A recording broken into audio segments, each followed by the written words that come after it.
Assalamu alaikum wa rahmatullah wa barakatuh. Aujourd'hui, nous allons parler d'un des versets les plus célébrés et récités du Coran. Et ce verset est Ayatul Kursi, que l'on appelle également le verset du trône. Il s'agit du verset 255 de la sourate Al-Baqarah, la sourate numéro 2. Dans un premier temps, je vous présenterai Ayatul Kursi dans son ensemble, puis je vous présenterai une analyse phrase par phrase de ce verset, basée sur les interprétations traditionnelles tirées du Coran et des hadiths. Il est important de noter que l'interprétation coranique peut varier selon les écoles de pensée islamiques et les érudits. Ayatul Kursi, ou le verset du trône, est donc le verset 255 de la sourate Al-Baqarah, la vache. C'est donc la deuxième sourate du Saint-Coran. Vous aurez donc en visu sur cette vidéo le verset en français, en arabe phonétique et en anglais, de manière à ce que chacun d'entre vous puisse l'apprendre et le mémoriser. Je vous présente la récitation d'Ayat al-Kursi par Mohammed Riyad.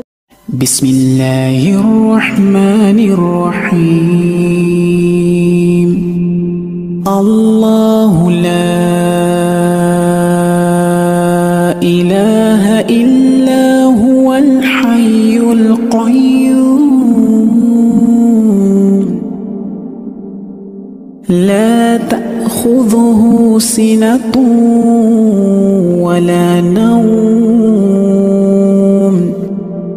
له ما في السماوات وما في الأرض من ذا الذي يشفع عنده إلا بإذنه يعلم ما بين أيديهم وما خلفهم ولا يحيطون بشيء من علمه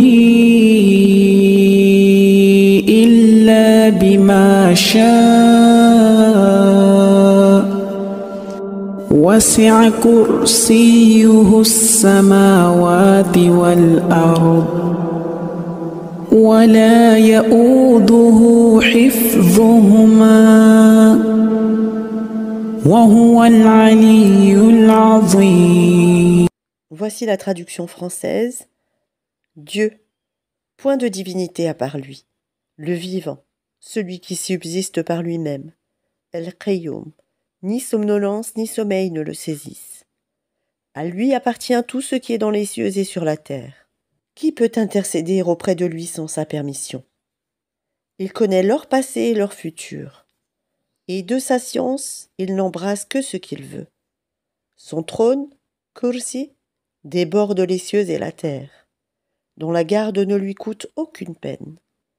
Et il est le Très-Haut, le Très-Grand. Ayat al-Kursi est l'un des plus célèbres versets du Coran en raison de sa description puissante de la souveraineté et de la grandeur de Dieu.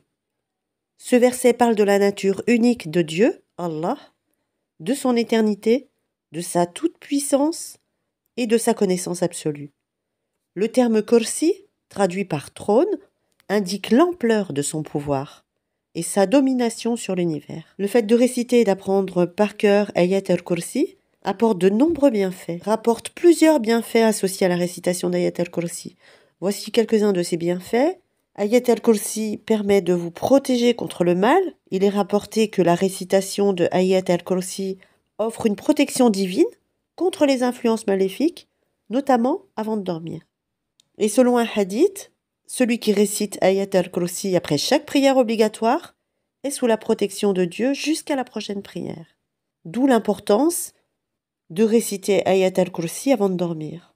Un hadith mentionne que si quelqu'un récite Ayat al-Kursi avant de s'endormir, Dieu envoie un gardien pour le protéger toute la nuit.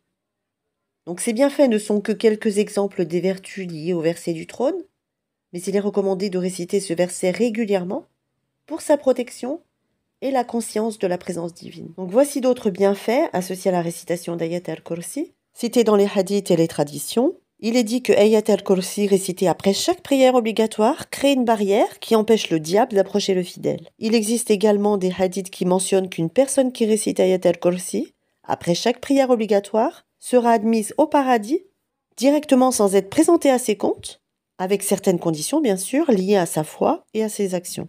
D'après certains récits, la récitation d'Ayat al-Kursi au moment de la mort est une source de soulagement et de facilité dans ces instants difficiles. En s'engageant dans la récitation et la méditation d'Ayat al-Kursi, on peut chercher à approfondir la compréhension et la connaissance des attributs et de la grandeur de Dieu. Certaines traditions conseillent de réciter Ayat al-Kursi avant de quitter la maison pour protéger les biens contre le vol ou la perte. La récitation régulière d'Ayat al-Kursi est censée apporter une paix intérieure et éloigner la peur et l'anxiété. Il est essentiel de souligner que les bienfaits des versets coraniques, bien que largement rapportés dans la tradition islamique, peuvent varier dans leur interprétation et leur expérimentation peut être subjective, dépendant de la foi et de la pratique de chaque individu. Il est également important, lorsque vous récitez Ayat al-Kursi et d'autres versets coraniques, de le faire avec une compréhension de leur signification et surtout avec la conscience de vous adresser à Dieu. La foi musulmane enseigne que ces bienfaits sont avant tout une question de croyance et de la grâce de Dieu. Ils ne doivent pas être considérés comme des formules magiques, garantissant un certain résultat. L'important est d'être sincère dans votre récitation et votre prière, et cela est encore plus souligné que les effets spécifiques eux-mêmes.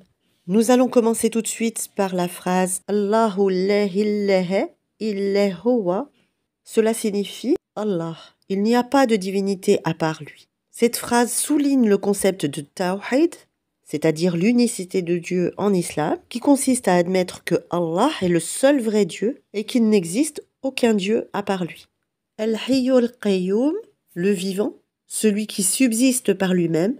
Al-Hayy signifie que Dieu est éternellement vivant et n'a jamais connu le commencement ou la fin. Al-Qayyum suggère que Dieu est autosuffisant, soutenant tout ce qui existe et n'a pas besoin de repos ni de sommeil. La ta'huduhu sinatun wa la nawm, il n'est pris ni de somnolence ni de sommeil. Cette phrase souligne la perfection de Dieu, son omniprésence et sa vigilance constante, contrairement aux humains qui, eux, ont besoin de repos. Allah reste toujours alerte et s'occupe de la création. Lahu ma fis samawati wa ma fil ard. À lui appartient tout ce qui est dans les cieux et sur la terre. Cela établit la souveraineté totale de Dieu sur l'ensemble de la création. Qu'est-ce qui peut intercéder auprès de lui sans sa permission? Cela indique que personne ne peut intercéder auprès de Dieu pour une autre personne sans son consentement, soulignant son autorité absolue. Il connaît leur passé et leur futur. Dieu est omniscient. Il connaît tout du passé, présent et futur des choses et des êtres.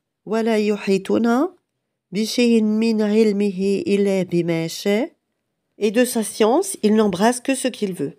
Les êtres humains ne peuvent pas saisir toute l'étendue de la connaissance divine, sauf ce que Dieu choisit de révéler.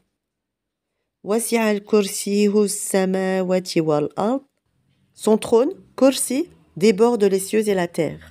Cette expression indique l'immensité et l'ampleur de la puissance divine. Et leur préservation ne lui coûte aucune peine. Dieu maintient et préserve les cieux et la terre sans effort, soulignant sa toute-puissance et son contrôle sur la création. Et il est le très haut, le très grand.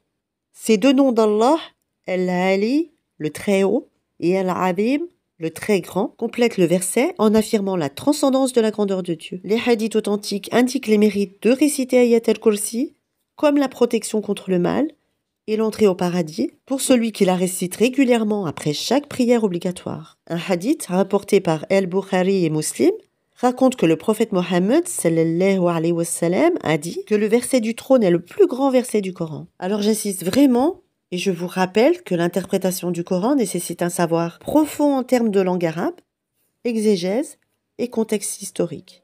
Donc ce partage est une analyse simplifiée et synthétique de ce verset, puissant et significatif pour les musulmans. Ayat al-Kursi, le verset du trône, est effectivement réputé pour être l'un des versets les plus importants du Coran parmi les musulmans. Donc je vais vous citer un petit peu les références. Ayat al-Kursi est présent dans le Coran, dans la sourate al-Baqarah, la sourate numéro 2, verset 255. C'est la source primaire du texte et de son importance. Concernant l'interprétation du verset, les exégèses musulmans ont décrit de nombreux tafsirs, donc commentaires du Coran, qui expliquent et interprètent les versets. Parmi les plus célèbres, vous avez le tafsir Ibn Kathir, le tafsir al-Jalayn, le tafsir al-Tabari, le tafsir al-Qurtubi. Ces commentaires classiques sont très souvent utilisés pour comprendre et interpréter le texte coranique. Les hadiths authentiques sont des collections de récits concernant les paroles, actions ou approbations tacites du prophète Mohammed sallallahu alayhi wa sallam. Les références à Ayat al-Kursi se trouvent dans des ouvrages tels que Sahih al-Bukhari, Sahih Muslim. Ces deux livres sont parmi les 6 principaux recueils de hadiths, Siha Sita, et sont généralement considérés comme les plus authentiques par les sunnites. Dans Sahih al-Bukhari, un hadith rapporte que le prophète Mohammed sallallahu alayhi wa sallam a désigné Ayat al-Kursi comme le plus grand verset du Coran. Sahih al-Bukhari, 2311. De même, Sahih Muslim reconnaît l'importance de ce verset. Sahih Muslim, 810. Il est toutefois important de préciser que les interprétations peuvent varier en fonction des écoles de pensée, et il est conseillé, encore une fois, j'insiste, de consulter un savant ou une autorité religieuse compétente pour obtenir une exégèse détaillée et spécifique. Je souligne également que tout texte religieux doit être approché avec respect pour son contexte linguistique, culturel et historique.